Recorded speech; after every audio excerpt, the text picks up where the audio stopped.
possui doutorado em Engenharia Aeronáutica e Mecânica pelo Instituto Tecnológico de Aeronáutica em 1977. Atualmente é professor titular da Universidade de Taubaté. Tem experiência na área de engenharia civil, com ênfase em estruturas, atuando principalmente nos seguintes temas: tensores, componentes físicos, não holonômico, matemática aplicada. Atua nos grupos de pesquisa a saber: cálculo tensorial, educação matemática, fundamentos, história e filosofia da educação matemática, educação para uma vida plena, métodos numéricos, métodos variacionais de pesquisa em matemática e física, problemas de contorno. Em 1966, recebeu o Prêmio Écio de Ciências. Tem diversos livros publicados e organizados em edições, textos em jornais de notícia, entrevistas e trabalhos completos, publicados em anais de congressos. É membro da Academia Taubaténa de Letras, que o recebeu com muito orgulho em seu quadro social.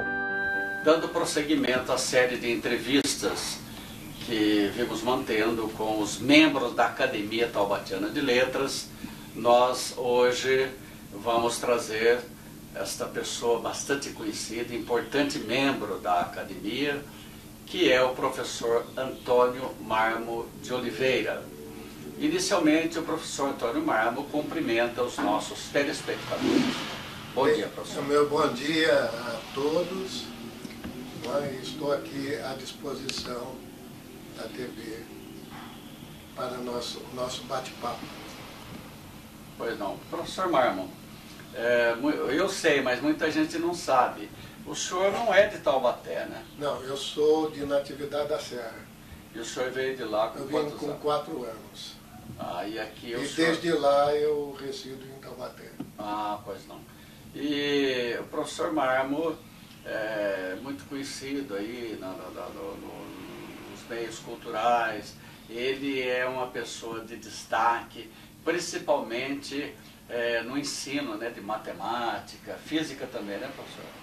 Eu ensinei matemática, física, desenho, isso no ensino médio. Né? Também trabalhei com professores do ensino fundamental. Pois não. E durante muito tempo lecionei no ensino superior universitário, lecionando aqui na Universidade de Taubaté. Pois não. Lecionei na FAENQUIL, em Lorena. Pois não. E nas Salesianas também. Pois não. Onde eu fundei departamentos de matemática.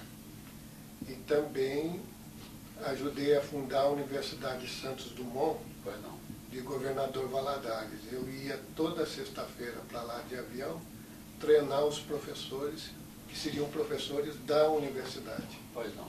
Bom, para o senhor chegar até esse ponto aí, o senhor começou da estaca zero. Quando o senhor chegou aqui em Taubaté, com 4 anos de idade, como é que foi sua infância? Conta para nós. Foi uma infância normal? Foi meio acidentada? Como é que foi? Não. A minha infância foi uma infância normal. Naquele tempo a gente podia brincar na rua. Jogava futebol na rua. Não é? Tinha os amigos. Mas só que eu fui uma criança bem assim, raquítica, porque eu nasci de 7 meses na roça. Pois não. O meu pai que fez uma espécie de estufa. Pois não. Na roça para eu poder sobreviver. Quer dizer que o senhor nasceu na zona rural? Na zona rural. Que bairro de Natividade, professor? Eu nasci em Natividade mesmo, lá no centro, mas não tinha recurso. Eu sei, na Vila Velha, chamada na Vila Velha, é verdade. Que hoje está sob água, né? Ela foi inundada. Ela foi inundada. E não tinha recurso, não tinha médico, não tinha nada. Então, eu sobrevivi graças a esse expediente do meu pai de fazer uma estufa. Olha. Né? Depois, vindo para Taubaté, aos 6 anos, meu pai me levou para uma consulta médica em São Paulo, e o pediatra disse para ele, na minha frente, que ele desistisse de fazer qualquer coisa para mim, porque eu não iria para frente. Olha, Não é? que visão errada, né? E daí então, a partir disso daí, eu pensei comigo, não, eu vou mostrar para o pessoal que eu vou para frente. Tá vendo só? Né? E daí os seus estudos, como é que foram? Os meus estudos eu estudei no Lopes Chaves. Pois não. Depois vim aqui na escola Anchieta, que era na mesma rua que eu morava, na Praça Doutor Monteiro. Pois não. Então era o padre Teodomiro Lobo que estava começando, e eu fui o primeiro aluno a se inscrever na escola. Sei. Daí, como eu morava vizinho da escola, ele perguntou se eu não queria ficar com a chave da porta da escola para abrir e limpar, que assim ele daria um desconto na mensalidade. Olha! E daí também me prometeu me dar um curso de latim e de francês. Puxa vida! Daí eu aceitei, eu fazia isso. Daí eu comecei a fazer, eu fiz a partir da terceira série do fundamental, né? Fiz a terceira, quarta série. Depois daí a gente prestava o exame de admissão. Antigamente havia o exame de admissão, né? Tinha o Colégio Taubatiano, que era perto de casa, ali na esquina, Cabo Visconde. Sei. Então eu preferi ir para o Taubatiano. Mas daí quando eu cheguei lá, eu notei que o ensino não era bom.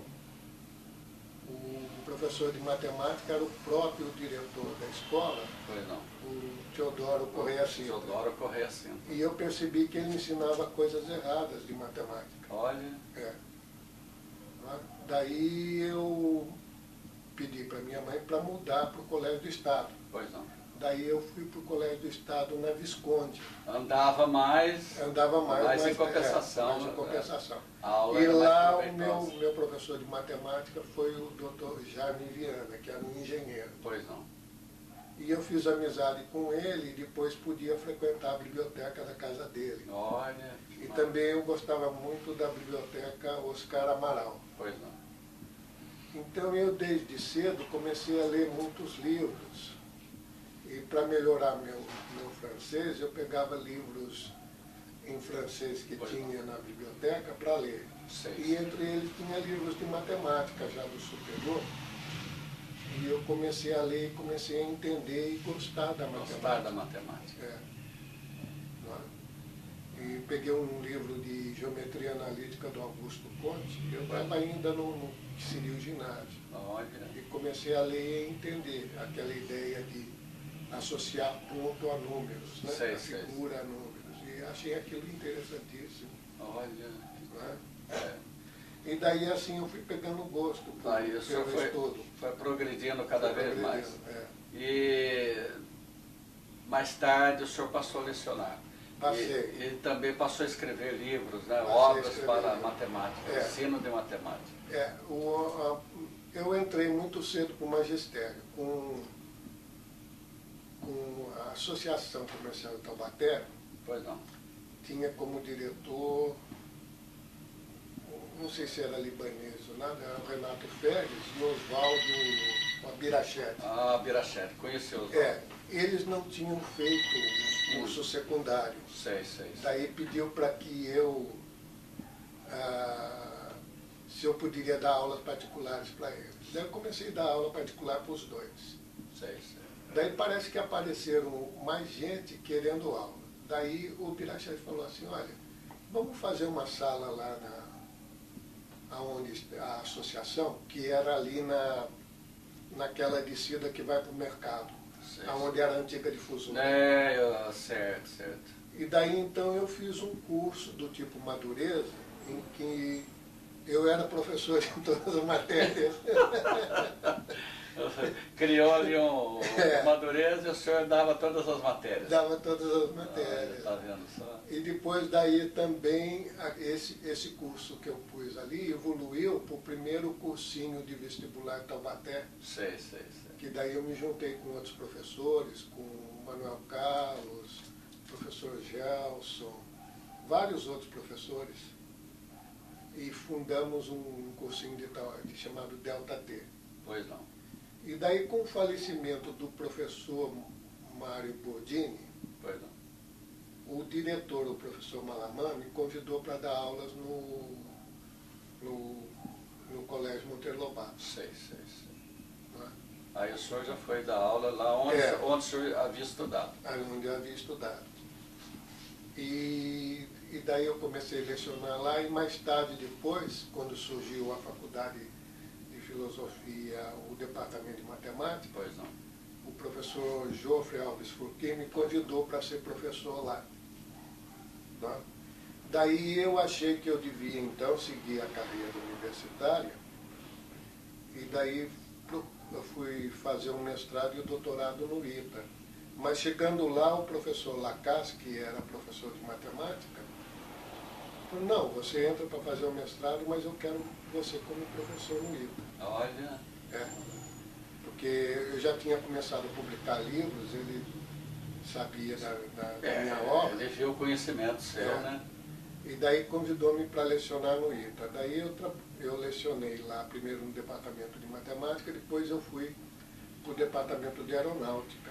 Eu lecionei a parte de estruturas aeronáuticas, de avião. E lá formei bastante gente que serviu a Embraer, tem alunos no MIT, nos Estados Unidos, que são professores, ex-alunos. Que maravilha. Foi a fase que eu mais gostei do magistério, foi lecionando lá. Porque lá os alunos, eles estudam o tempo todo, né? Então, eles respondem às exigências da gente, né? Sei. E continuei lecionando aqui também. Aqui também. A essa altura o senhor já lecionava na Unital também? Já lecionava na Unital, porque no ITA eu lecionava só 2 vezes por semana. Sei. Era um regime de 20 horas só. Sei. Isso é muito importante, né? Porque o ITA é reconhecido como uma das melhores escolas do Brasil, né? Sem dúvida é. E aqui na Unital o senhor chegou à reitoria? Cheguei, mas eu fui reitor temporário. Sei. Porque houve, naquele ano, porque os reitores são escolhidos na Unital por órgãos colegiados, os conselhos da universidade. Sei. Eles votam uma lista de 3 nomes que vai para o prefeito escolher. Não é? Esse é o critério. Então, naquela época, eu recebi um telefonema do prefeito, o Bernardo Ortiz, pedindo que eu me candidatasse a reitor. Daí eu me candidatei. Sei. E entrei na lista tríplice. E quando a lista tríplice foi para ele, de certo mal assessorado, não queria escolher ninguém. Ele queria ficar neutro. Não, ele resolveu não escolher. Olha. Mas a lei dizia que ele tinha que escolher. Que ele tinha que escolher. E ele não queria cumprir a lei. Daí o conselho da Unital se reuniu e falou, olha, terminou o mandato do reitor, outro reitor tem que entrar. E pelos critérios do regimento, tinha que ser o professor com mais título e mais tempo de serviço. E esse professor era eu. Daí eles me escolheram para reitor temporário. Até decidir, né? Até decidir. Quem seria o efetivo. E eu, como reitor temporário, era obrigado a fazer um processo na justiça, obrigando o prefeito a cumprir a lei. Nossa, mas que missão, hein? Inclusive a coisa jurídica, que a coordenadoria jurídica da Unital queria que eu entrasse com mais processos aí. Sei. Falei, não, vamos só fazer o que ele cumpra a lei. E daí fizeram o processo, a justiça no fim o obrigou a escolher o reitor, ele teve que escolher. Antes ele me chamou e fez a proposta que me escolheria se eu retirasse o processo. Eu falei, não, eu não posso retirar o processo, porque você tinha que respeitar a lei. Não é? Daí, em função disso, ele não me escolheu, escolheu outro. Mas eu fiquei 2 anos na universidade. Pois não. E tentei levar a universidade para o povo. Eu comecei a oferecer cursos gratuitos nos bairros. Olha, que beleza. Por exemplo, cursos de arte.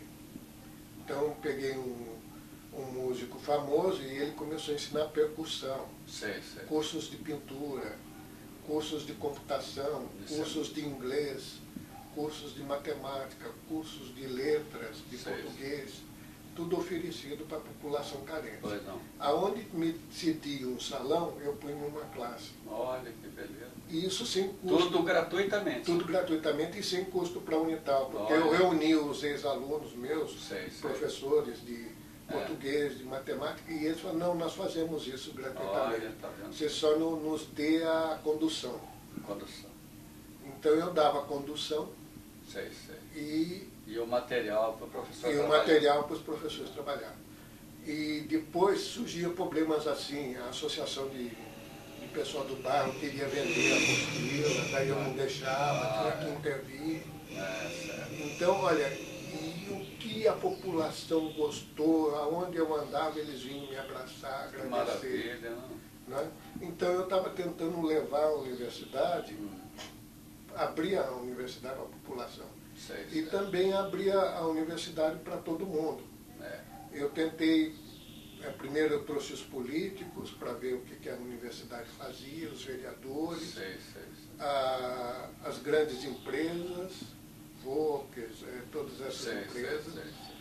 A minha ideia era fazer um fundo de bolsa em que entraria a prefeitura, entraria a universidade, entraria a Câmara, entraria a Associação Comercial, entrariam as indústrias, entraria o CAVEX, para que os alunos tivessem todos bolsas.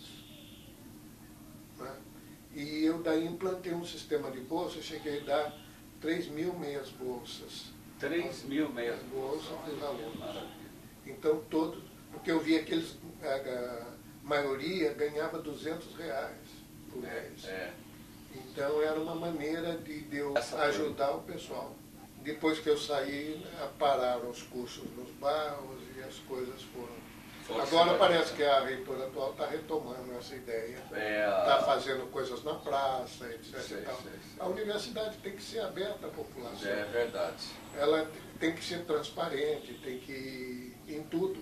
Tem que ir ao encontro do povo, né? Do povo. Fazendo tudo que for possível, né? Para o povo, né? Bom, mas daí, outra coisa, o senhor, com esse prestígio que o senhor tinha, o senhor nunca foi tentado entrar para a política, professor Marco? Não, porque eu acho que a política só funciona se você tiver um conjunto de pessoas com as mesmas intenções. A Câmara da época me apoiou inteiramente, tanto que eles fizeram um ofício ao prefeito, todos os partidos, pedindo que ele me escolhesse.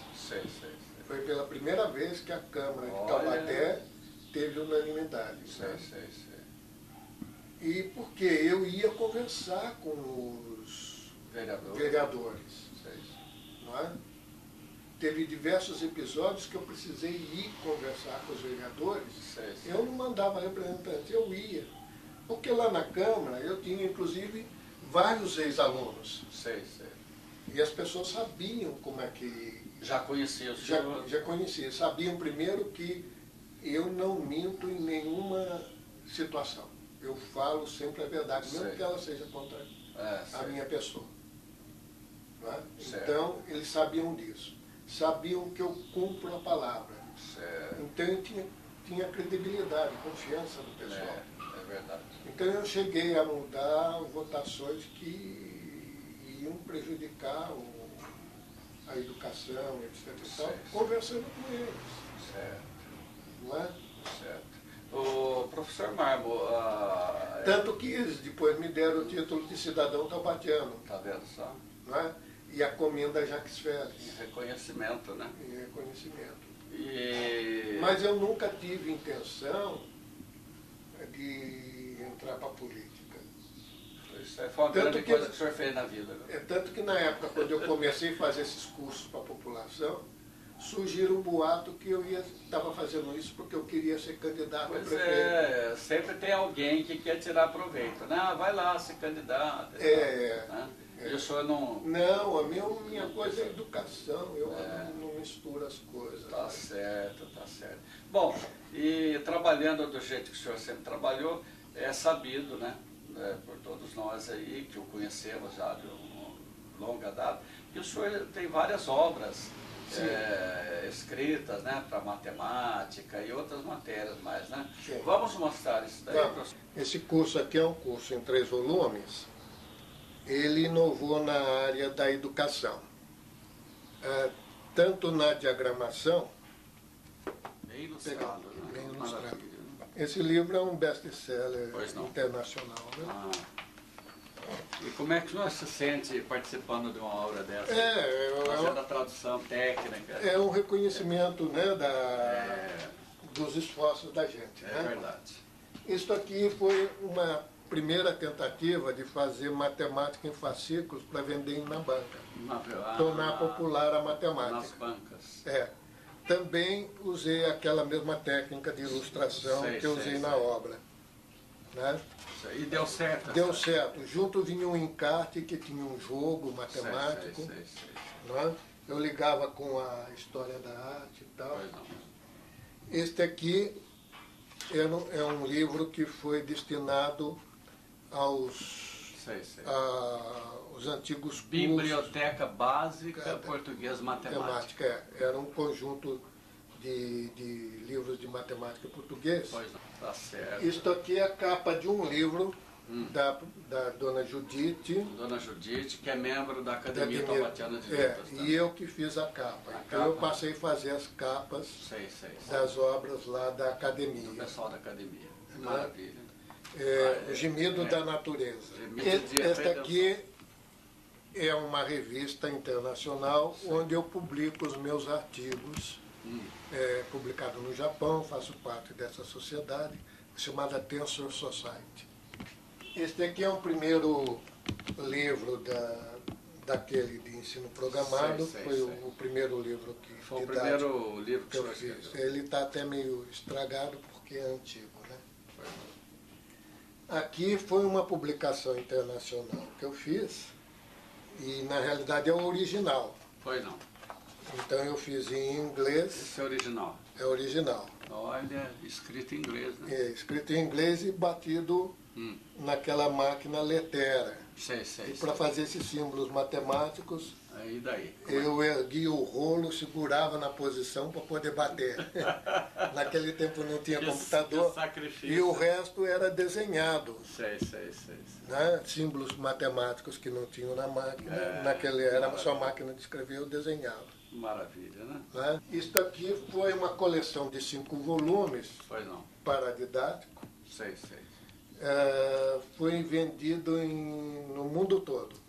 Que maravilha, né? No mundo todo? No mundo todo. Olha. Eu recebi cartas de Espanha, de Portugal, de Angola, na África.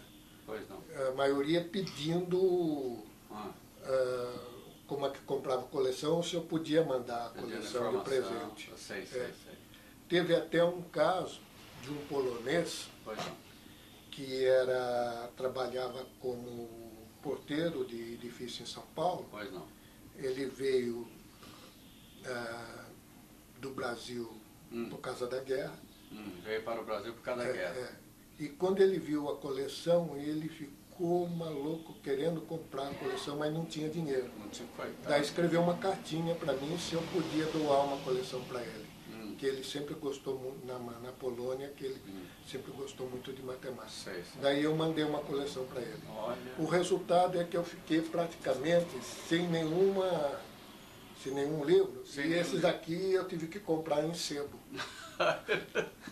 Porque hoje não publica mais. O senhor acabou ficando sem nada e teve que comprar a sua obra no sebo.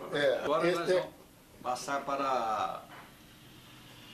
Isso aí é da Câmara Municipal. Da Câmara Municipal. Esse É o título de cidadão taubatiano. Ah, esse é o título que o senhor recebeu lá. É. Você quer ler? É a Comenda Jacques Félix. Pois não.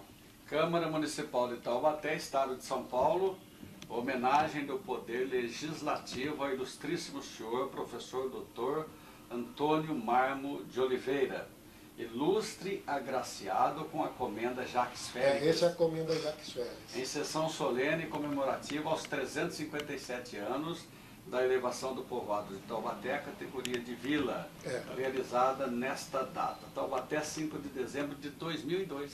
Depois eles me deram o título de cidadão taubatiano também. O presidente era o vereador Roderico. Dr. Roderico Prata Rocha. Isso. Né? E o tenente Orlando era o primeiro secretário. Secretário. Essa é a comenda. É uma comenda muito bonita. Pois não. Né? A medalha Carlos Drummond de Andrade. Carlos Drummond de Andrade, também foi muito importante, né? Isso da Associação das Academias de Letras do Brasil. Então é a Carlos Drummond de Andrade.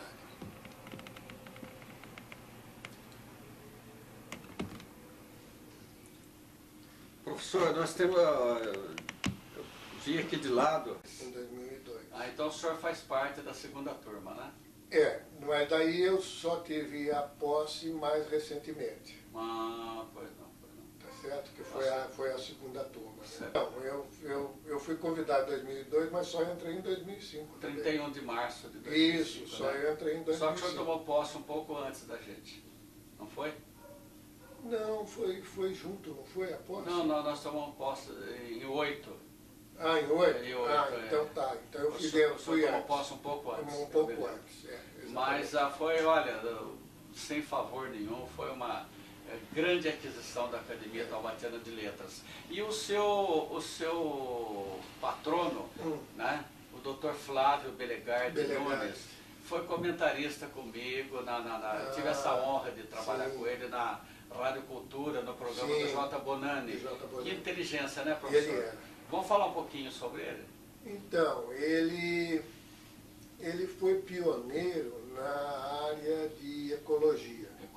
Além de sanitarista, né? Médico sanitarista. Médico sanitarista, ele veio a fundar o setor de sanitário aqui em Taubaté, né? Sei.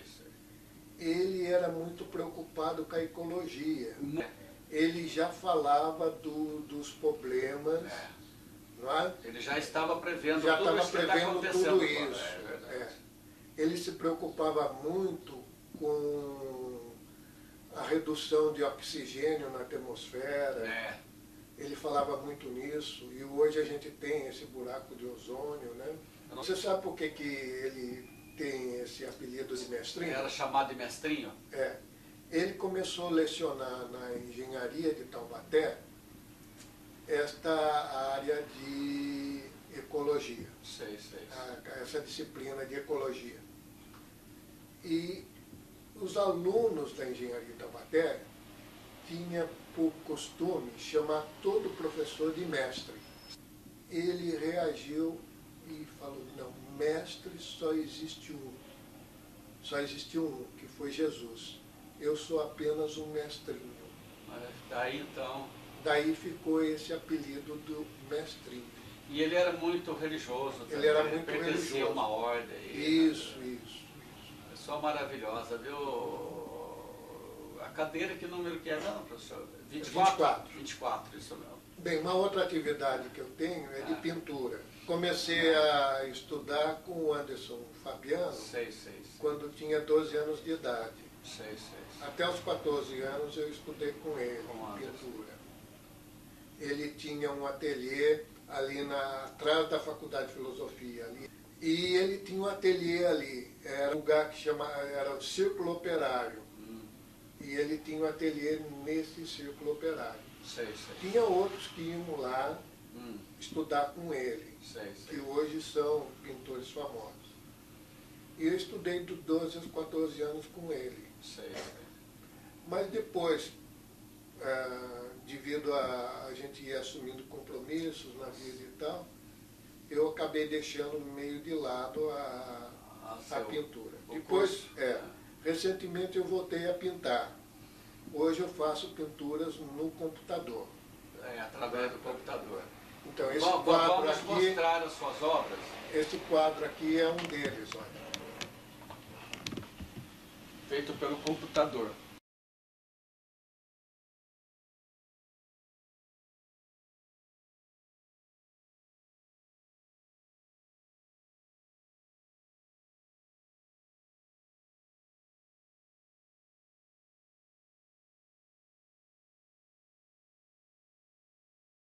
Esse é um ícone. O ícone ele tem regras para fazer. É? O ícone é religioso? Ele tem regras. Sei. Por que surgiu a ideia do ícone? Porque no surgimento do cristianismo não podia se adorar imagens. Então, em vez de fazer imagens, eles fizeram um símbolo, que é o ícone. Sei. Não é? Sei. Tá certo? Este outro ícone eu também fiz em computador. Isso aqui é de computador também. Também. Olha. Esse é chamado Salus Populi Romani. Salvadora do povo romano. Salvadora do povo romano, é a tradução. É a tradução. É porque num cerco de Roma, não sei se foi feito por Aníbal, Sei. A população se desesperou e começou, era o começo do cristianismo, começou a orar. Em desespero, né? Em desespero. E daí ele não invadiu Roma. Olha. Inexplicavelmente não invadiu Roma. Então, por isso que é chamado de Salus Populi Romani. Professor Marmo, a sua família é grande? Olha, eu tenho 3 filhos. Pois não. Tá? 3 filhos. 3 filhos. 2 homens e uma mulher, que é a caçula. Sei. São matemáticos também? Não. O mais velho tem o mesmo nome meu, Antônio Matos. Sei. Mas tem cunha da mãe. Sei. O segundo é o Renato e o terceiro é a Elisa. O Renato formou-se em arquitetura. Olha. O primeiro formou-se em linguística. Sei. E a Elisa em comunicação. E o nome da sua senhora? É Mércia. Vamos prestar homenagem a ela também. A Mércia estudou biologia e depois estudou pedagogia e se especializou em deficientes. Olha. Pessoas portadoras de necessidade. Trabalha até agora ou não? Trabalha no Mato Cecília ou não? Não. Ela teve um tempo na prefeitura. Sei. No CEDIT. Pois não. Mas depois resolveu sair em função de compromissos que ela tinha na universidade. Sei. Ela fez o doutorado na área. Pois não. Né? Sei. E então hoje ela trabalha na universidade na parte de ensino, pesquisa e extensão. Pois não. Ela faz atendimento de pessoas com dificuldade de estudo na Unital. Sei. Deficientes assim de um modo geral, não? Não só deficientes, mas pessoas que estejam com problemas psicopedagógicos. Por exemplo, aluno que esteja na classe com problemas, daí ela conversa, ela vai conversar, ou resolve o problema ou encaminha para outro profissional. Olha, isso é muito importante. É um serviço que a Unital oferece aos alunos. Muito importante. É atendimento psicopedagógico. Sei.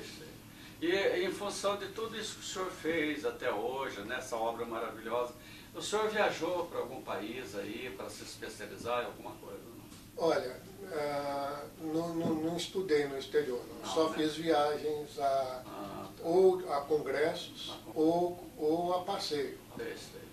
Participei de congressos no exterior e fui a passeio também umas 2 vezes.